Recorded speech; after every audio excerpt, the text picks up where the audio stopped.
नमस्कार दोस्तों, स्वागत है आप सभी का रोशन सा स्टडी पॉइंट पर। और आज मैं आप लोगों को करवाने वाली हूँ जो आपके क्लास 11th का आपका जो पद रहने वाला है, जो कि आपके कबीर के पद है, जिसको किसने लिखा है? हमारे कबीर दास के कहीं कहीं से हम देखते हैं उनकी जो रचनाएं हैं, जो उन्होंने बातें बोली है, क्योंकि इन्होंने जो भी बातें बोली है मौखिक रूप से बोली है, तो जो इनकी रचनाएं हमें मिलती हैं, इनकी बातें, जो ज्ञान की बातें हमें प्राप्त होती है, तो उसके कुछ पद है आपको यहाँ दिए हुए हैं आपके इस चैप्टर में। हम उसको समझने वाले हैं, उसकी मीनिंग को समझने वाले हैं। इसमें आपके दो पद है। फर्स्ट में उन्होंने क्या बता रखा है कि किस तरीके से जो हिंदू है, मुसलमान है, वो असफल हो गए हैं अपने धर्म को ही लेकर। क्या है कि हिंदू मुस्लिम देखते हैं अपने धर्म की बड़ाई करते हैं, लेकिन उनके धर्म में ही कुछ ऐसे नियम है जिसका पालन वो खुद से नहीं करते हैं। तो कबीर ने वहां पर क्या है, एक हमें टॉपिक बताया है, दिखाया है, हमें समझाने की कोशिश की है कि किस तरीके से जो लोग हैं बखान तो करते हैं बहुत बड़े बड़े कि हमारा धर्म श्रेष्ठ है, हमारा धर्म श्रेष्ठ है, लेकिन सच्चाई यही है कि सबके धर्म में कहीं ना कहीं कमी है और खोट है। और दूसरे में उन्होंने क्या बताने की कोशिश की है, जो उनका दूसरा पद है उसमें उन्होंने बताया है खुद को एक बोल सकते हैं एक प्रेमी के रूप में, कि वो अपने जो एक प्रेयसी के रूप में उन्होंने खुद को दिखाया है और अपने प्रेमी का इंतजार करे। मतलब यहाँ पे वो भक्त है और वो अपने भगवान का इंतजार करे, उनसे मिलने के लिए, उनको देखने के लिए काफी लंबे समय से उनका वेट कर रहे हैं, और वही बातें क्या है अपने पद में बताते हैं। ठीक है, तो आपको जो फर्स्ट पद है हम उसको स्टार्ट करते हैं, उसकी लाइन बाय लाइन जो समरी है उसको देखते हैं और समझते हैं। ठीक,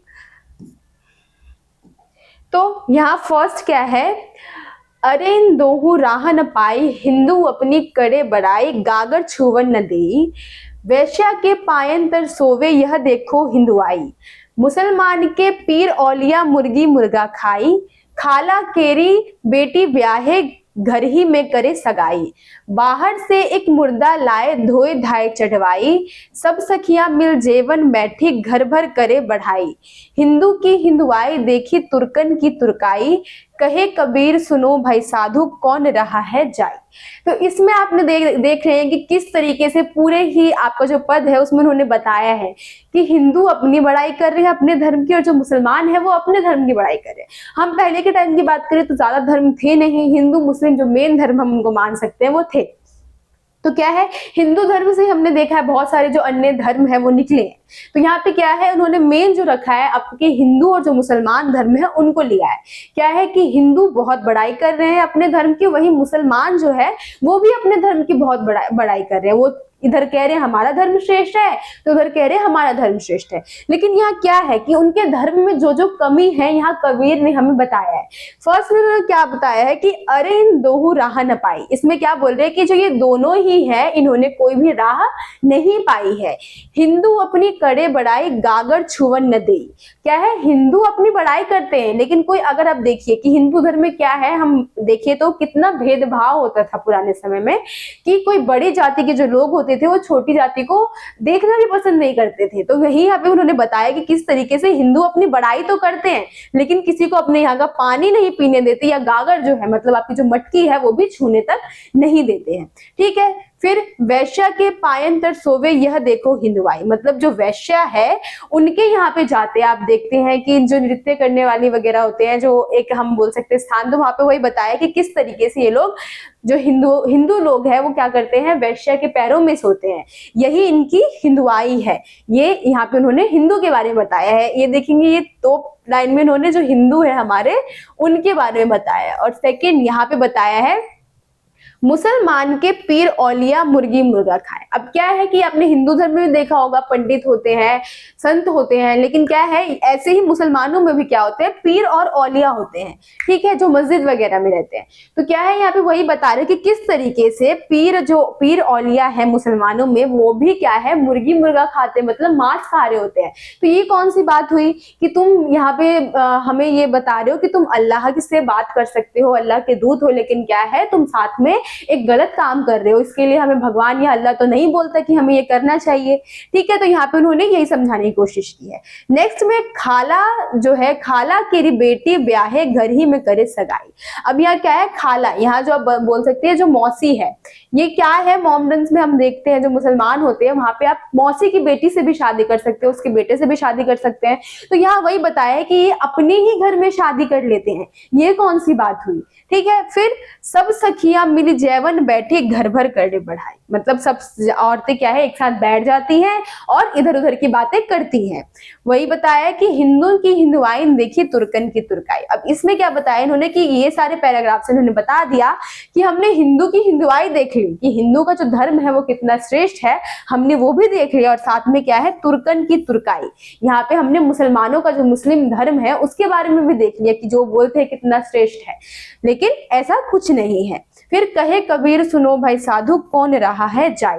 अभी बता रहे हैं कि कबीर जी बोल रहे हैं कि ये किसी भी राह में नहीं जा रही है। कौन सी राह है? क्या ऐसी राह होनी चाहिए कि जहां हम अपने धर्म की बड़ाई तो कर रहे हैं, साथ में ही हम क्या कर रहे हैं, जाति के हिसाब से, वर्ग के हिसाब से, अमीरी गरीबी के हिसाब से भेदभाव कर रहे हैं। साथ ही में हम क्या कर रहे हैं, हम खुद को भगवान के दूत बोल रहे हैं और वही काम कर रहे हैं जिसके लिए शायद जो अल्लाह है, जो भगवान है, हमें मना करे, क्योंकि वो तो नहीं चाहेंगे कि हम जीव हत्या करें, जीव को खाए। ठीक है, तो वही उन्होंने बताया है कि किस तरीके से यहाँ पे उन्होंने दोनों धर्म है उनको टारगेट करते हुए बोला है कि कमी कितनी ज्यादा है। हम लोग क्या करते हैं, अपने धर्म की जो है श्रेष्ठता दिखाते हैं, लेकिन जो कमी है हम उनको जो नजरअंदाज है वो कर देते हैं।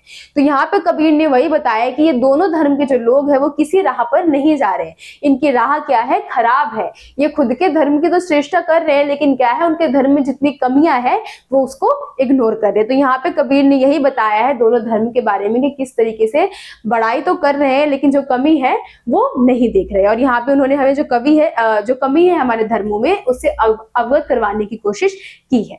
ठीक है, यही आपका पूरे जो ये पैराग्राफ जो था, पद था आपका, उसमें था। अब इसकी हिंदी हम देख लेते हैं। तो इसमें क्या है कि हिंदुओं के विषय में कबीर कहना चाहते हैं कि यह वर्ग में जो है, ये वर्ण है, भेदभाव में विश्वास करते हैं। मतलब हिंदू जो धर्म है वो क्या करता है, भेदभाव में विश्वास करता है। अभी भी हम कई इलाकों में चले जाए तो वहां पे भी आपको भेदभाव देखने को मिल जाएगा। ठीक है, नेक्स्ट में क्या है कि उच्च वर्ग का व्यक्ति निम्न वर्ग के व्यक्ति को अस्पृश्य मानता है। ठीक, यहाँ पे जाति धर्म के हिसाब से भेदभाव होता है। अगर कोई ऊंची जाति का व्यक्ति है तो क्या करेगा, वो नीची जाति के व्यक्ति को अपने सामने भी आने नहीं देगा, उससे अगर वो आ जाए तो उससे दूर ही रहेगा। ठीक है, तो वही हिंदू धर्म में ऐसा माना जाता है कि क्या है, हद से ज्यादा भेदभाव है। फिर उसे अपने पात्रों बर्तनों को छूने नहीं देते, परंतु स्वयं वेश्यागमन जैसे निम्न कर्म में लिप्त है। क्या है, यहाँ पे जो ऊंचे धर्म के लोग हैं वो क्या बोलते हैं कि निम्न धर्म के जो लोग हैं उनके सामने बैठने के लायक नहीं है, उनके घर का जो पानी है वो भी छूने के लायक नहीं है, लेकिन खुद क्या करते हैं, तो जो वैश्या घर है वहां पर जाके बैठे रहते हैं। फिर क्या है, तात्पर्य यह है कि हीन कर्मों में लीन है, केवल श्रेष्ठ होने का दिखावा करते हैं। तो इससे उन्होंने हमें क्या समझाने की कोशिश की है कि क्या है, खुद को श्रेष्ठ बता रहे हैं लेकिन क्या है, खुद ही हीन जो कर्म है, मतलब छोटे कर्म है, वो कर रहे हैं। ठीक, फिर मुसलमानों की दशा में कुछ भिन्न नहीं है, यह दिखावा करते हैं कि पीर औलिया बनकर माया मोह से दूर, दूसरी ओर अपनी रचना के आगे वह विवश है। तो इसमें क्या है कि ये क्या है, एक तरीके से दिखावा कर रहे हैं कि हम पीर है, औलिया है। तो क्या है, दिखावा करने के बाद क्या कर रहे हैं वो, कि लोगों को बता रहे कि हम पीर है, हम औलिया है, हम अल्लाह से बात कर सकते हैं, उनको जानते हैं, उनसे कुछ कुछ होता है ना, कांटेक्ट वगैरह बताते हैं कि हम बात कर सकते हैं। तो क्या है कि वो क्या कर रहे हैं यहाँ पर, ये मोह से दूर नहीं है, ये मोह में ही उलझे हुए हैं। और जो भी इनका जो बीच में कार्य आ रहा है, मतलब देख रहे हैं, उन्होंने बताया कि पीर औलिया होकर भी ये मुर्गा मुर्गी खाते हैं, मांस का जो है सेवन करते हैं। तो क्या है, ये पीर औलिया के लिए सही नहीं है, लेकिन क्या है, ये अपने जो मोह माया है उसमें फंसे हुए हैं। ठीक है, केवल स्वाद के लिए मांसाहार करते हैं, जीव हत्या करते हैं, जीव हिंसा करने वाले खुदा के बंदे कैसे हो सकते हैं। तो इन्होंने यहाँ बताने की कोशिश की है कि जो जीव हत्या करे, मैंने आपको बताया था कि जो अल्लाह है, भगवान है, या कोई भी आप देखेंगे धर्म है, वहां के जो देवता है वो तो कभी नहीं बोलेंगे कि आप जीव हत्या करें, जीवों को मार के खाए। ठीक है, तो यहाँ पे वही उन्होंने समझाने की कोशिश की है कि तुम दिखावा कर रहे हो कि तुम अल्लाह से सबसे नजदीक हो, लेकिन तुम क्या कर रहे हो, अल्लाह के नक्शे कदम पर नहीं चल रहे हो। वो कभी नहीं चाहेंगे कि जो जीव हत्या है उसको बढ़ावा मिले। ठीक है, फिर आगे क्या है, समाज की नीतियों के प्रतिकूल रक्त संबंधों में विवाह करते हैं। अब क्या है, समाज में ऐसा नियम बनाया गया है कि जो रक्त संबंध विवाह है वो नहीं होना चाहिए, लेकिन क्या है, मुसलमानों में ऐसा नहीं होता। वो मौसी के बेटे हो गए, चाची के बेटे हो गए, उन सब से जो शादी है वो कर सकते। तो यहाँ पे वही बता रहे कि तुम समाज से बिल्कुल अलग, जो हमारे समाज में जो नीति बनी हुई है उनसे तुम बिल्कुल अलग क्या कर रहे हो, तो रक्त संबंध में विवाह कर रहे हो। ठीक है, दोनों सत्य की राह से भटके हैं, इस प्रकार इन दोनों दोनों वह ही ईश्वर प्राप्ति नहीं हो सकती। तो क्या है कि हम यहाँ पे देख रहे हैं कितनी कमी है धर्म में। यहाँ पे तो थोड़ी सी कमी उन्होंने बता दी है कि किस तरीके से हमारे हिंदू धर्म में हम देखें तो हम जो है छुआछूत है उसको कितना मायने रखते हैं, इतना मतलब हम करते हैं कि हम ऊंचे वर्ग के हैं तो हम छोटे वर्ग के लोगों को अपनी आंखों के सामने नहीं रहने देंगे, लेकिन खुद ही हम गलत कर्म कर रहे हैं तो उसमें हम क्या कर रहे हैं, अपने ऊपर पर्दा डाल रहे हैं कि हम श्रेष्ठ हैं। लेकिन और मुस्लिम धर्म में क्या हो रहा है, तो क्या पीर औलिया जो है वो खुद को बता रहे हैं अल्लाह के दूत है, लेकिन अपने ही जो मुंह माया है उसमें उलझे हुए हैं और क्या है उनके यहाँ पे रक्त संबंध बनाए जा रहे हैं जो कि हमारे समाज से बिल्कुल अलग है। तो इस जो पद है इसके जरिए क्या किया है जो कबीर जी है, उन्होंने हमारे जो धर्म है उसके ऊपर हम बोलेंगे एक तंज कसा है कि किस तरीके से जो धर्म है उसको हम श्रेष्ठ तो बता रहे हैं लेकिन ऐसा कुछ नहीं है, क्योंकि हर धर्म में हम देख रहे हैं कमी कहीं ना कहीं है। और उस टाइम की हम बात करें तो हिंदू और मुस्लिम धर्म मेन थे, तो वहां पे सबसे ज्यादा इन्होंने बताया है कि किस तरीके से हिंदू धर्म के लोग खुद की बड़ाई कर रहे हैं और मुसलमान धर्म की खुद की, लेकिन दोनों में ही कमी है। ठीक है, अब ये हो गया आपका जो नेक्स्ट है पद, उसको हम देखते हैं। तो इसमें क्या है, उन्होंने ना खुद को प्रेयसी बताया, मतलब वो एक प्रेयसी है, भक्त है, क्या कर रही है, अपने प्रेमी जो उन्होंने ईश्वर को बताया है, बालम बताया है जो उनके ईश्वर है, उनका इंतजार कर रही है, उनके इंतजार में बैठी हुई है। ठीक है, तो इसमें क्या है, बालम आवो हमारे घेरे, तुम बिन दुखिया देहरे, सब कोई कहे तुम्हारी नारी मोकत लागत लाज रे, दिल में नहीं लगाए तब लग कैसा स्नेह रे, अन्न न भावे नींद न आवे, गृहबंध धैर्य न धीर रे, कामिनी को है बालम प्यारा, जो प्यासे को नीर रे, है कोई ऐसा पर उपकारी, पिबसो कहे सुनाए रे, अब तो बहुत बेहाल कबीर भयो है, बिन देखे जिव जाए रे। ठीक है, तो इसमें उन्होंने क्या बताया, यहाँ जो बालम हम बात करें तो ये जो है हमारे ईश्वर, यहाँ पे उनकी बात की गई जो हमारे ईश्वर है। हम आपसे पूछ सकते हैं कि यहाँ बालम शब्द का प्रयोग किस लिए किया गया है, तो ईश्वर के लिए किया गया है। ठीक है, तो बालम आवो हमारे घेरे, मतलब बालम हमारे घर अब आ जाओ। इसमें क्या है, तुम बिन दुखिया दे रहे, मतलब तुम्हारे बिना जो शरीर है उसमें दुख भरा हुआ है, सब कोई कहे तुम्हारी नारी मोकत लागत लाज रे, मतलब उनको क्या है बता रहे हैं कि किस तरीके से सारे लोग हैं मुझे तुम्हारा नाम लेके बोलते हैं तो मुझे बहुत ज्यादा जो लाज है, शर्म है वो आती है। दिल में नहीं लगाया तब लग कैसा स्नेह रे, मतलब आपने अपने हृदय से मुझे नहीं लगाया है, अपने दिल से नहीं लगाया है, तब तक कैसा स्नेह, कैसा लगाव और जुड़ाव। अन्न न भावे नींद न आवे, गृहबंध धरे न धीर रे, अब क्या है, ना अन्न भा रहा है, न नींद आ रही है और ना ही मेरा जो घर है वहां पर मन लग रहा है।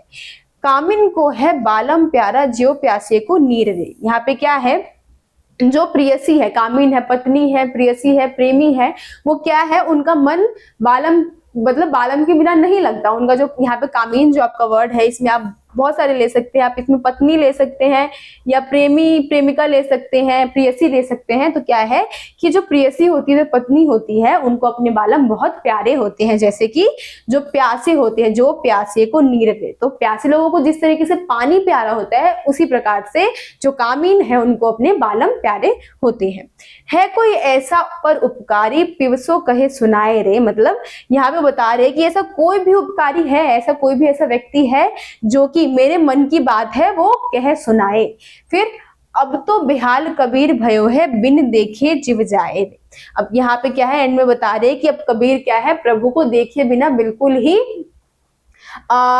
ही मतलब बेचैन हो चुकी है, उनका जो जिए है, मतलब दिल जो है वो कहीं लग नहीं रहा है, तो क्या है वो काफी बेचैन हो रहे हैं अपने प्रभु से मिलने के लिए। ठीक है, तो ये पूरे पद में उन्होंने यही समझाया कि किस तरीके से खुद को उन्होंने प्रेयसी के रूप में रखा है और जो भगवान है, जो प्रभु है, उनको रखा है बालम के रूप में, और वहां पे वो उनको बुला रहे हैं कुछ कुछ चीजें बता के कि किस तरीके से मेरा मन नहीं लग रहा है, मेरा जो देह है अब बिल्कुल दुखी हो चुका है, कोई और जो है मेरी बातों को आपके समक्ष रख दे। तो जो ऐसी ऐसी चीजें है उसके द्वारा क्या कर रहे हैं, तो अपने प्रभु को बुला रहे हैं कि अब वो आ जाए, क्योंकि अब क्या है, जो कबीर है वो बिल्कुल बेचैन हो चुके हैं उनको देखे बिना। ठीक है, तो आपके इस पद में यही था। हम देखते हैं इसकी जो हिंदी है। इसमें क्या है, परमात्मा से मिलन न हो पाने के कारण कबीर को एक वियोगिनी की भांति न अन्न भाता है न नींद आती है। निर्गुण मार्गी संत कवियों ने साधक को नायिका तथा परमात्मा को नायक के रूप में चित्रित किया है। यहाँ पति परमात्मा निराकार, परंतु क्या है यहाँ पे आप देखिए, हम कबीर की बात करें तो वो निराकार भक्ति जो है, निर्गुण भक्ति है, उसको क्या है सपोर्ट करते थे। तो यहाँ पे क्या है, उन्होंने परमात्मा जो है बताया है कि जिसका कोई आकार नहीं है, निराकार है वो, उनका वेट कर रहे, उनका इंतजार कर रहे। अपने प्रभु को उन्होंने क्या बताया, तो यहाँ किसी प्रभु का, किसी भगवान का नाम तो नहीं लिया गया है, लेकिन उन्होंने क्या किया है, एक निराकार रूप दिया है अपने प्रभु को, अपने परमात्मा को, और उनको बुला रहे हैं। ठीक है, परंतु जो पत्नी साधक साकार रूप में विद्यमान है। अब यहाँ पे क्या है, जो साधक पत्नी है वो विद्यमान है, मतलब कबीर ने वहां खुद को रखा है। ठीक है, पत्नी के रूप में क्या है, कबीर ने खुद को रखा है, और पति के रूप में क्या रखा है, निराकार भगवान को, ईश्वर को रखा है। ठीक है, यहाँ कबीर निर्गुण और सगुण दोनों भक्ति मतों के बीच एक सामान्य स्थापित करते दिखाई दे रहे हैं। अब यहाँ पे क्या है, एक तरीके से यहाँ आपने निराकार देख लिया, ये आपकी कौन सी भक्ति है, आपकी निर्गुण भक्ति। और यहाँ पे आपने जो सगुण भक्ति देखा है, इसमें क्या है, तो इसमें ईश्वर का क्या होता है, एक रूप दिया जाता है। तो यहाँ क्या कर रहे हैं, इस पैराग्राफ में वो दिखाने की कोशिश करेंगे किस तरीके से सामंजस्य, मतलब संतुलन बना रहे कि ईश्वर को भी रखा है उन्होंने, लेकिन ईश्वर का कोई रूप नहीं रखा है।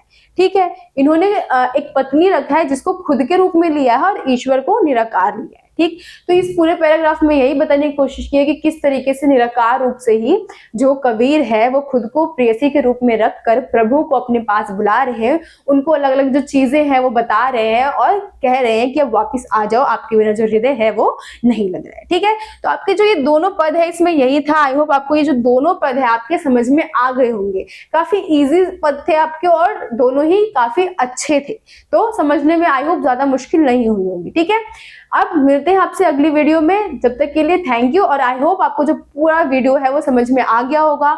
एक्सप्लेन करने का तरीका अच्छा लगे तो कमेंट करके बताइए, और कहीं कोई कमी लगे तब भी आप कमेंट करके बता सकते हैं। मिलते हैं आपसे अगली वीडियो में, जब तक के लिए थैंक यू।